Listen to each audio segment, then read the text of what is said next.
যে আমার সাথে চালাকি করতে গিয়ে খুব একটা সুবিধা করে উঠতে পারলো না, সে আমাকে চালাক বলে নিন্দে করল। যে আমাকে ঠকাতে গিয়ে ঠকাতে পারলো না, সে আমাকে ঠকবাজ বলল।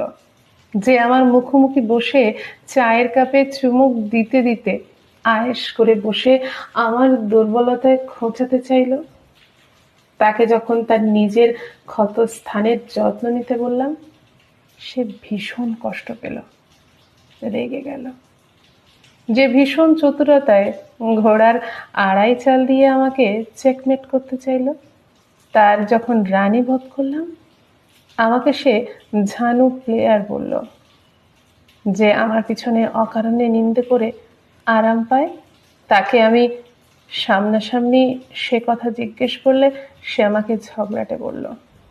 যে আমাকে অযাচিত জ্ঞান বিতরণের চেষ্টা করলো, তাকে তার জ্ঞানের পরিধি চোখে আঙুল দিয়ে দেখাতেই সে আমাকে পণ্ডিত বলল। যে আমার একটু তির্যক হাসির জন্য পিছনে ঘুরে ঘুরে জুতোর তলা খুঁয়ে ফেলল, তাকে তার জায়গা দেখিয়ে দেওয়াতে সে আমার চরিত্রের দিকে আঙুল তুলল। যে আমার সাহায্য নিয়ে আমার হাত ধরে উঠে দাঁড়ালো এবং আবার আমাকেই সুযোগ পেয়ে আঘাত করলো, তাকে অতীত মনে করিয়ে দিতেই সে আমাকে অকৃতজ্ঞ বলে নিন্দে করল।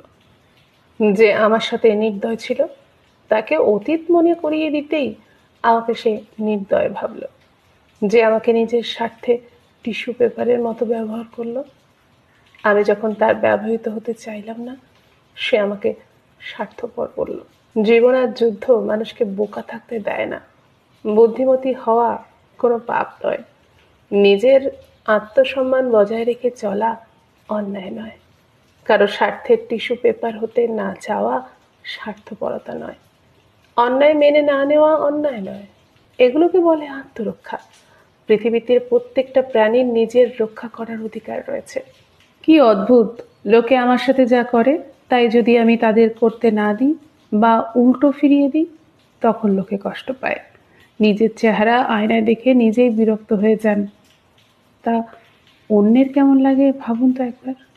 আপনার প্রতি আমার আচরণ আর কিছুই না, আপনারই আচরণের প্রতিবিম্ব মাত্র। যে বীজ বুনবেন সেই ফসলই তো ঘরে তুলবেন।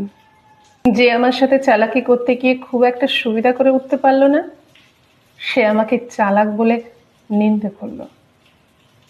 যে আমাকে ঠকাতে গিয়ে ঠকাতে পারলো না, সে আমাকে ঠকবাজ বলল। যে আমার মুখোমুখি বসে চায়ের কাপে চুমুক দিতে দিতে আয়েশ করে বসে আমার দুর্বলতায় খোঁচাতে চাইল,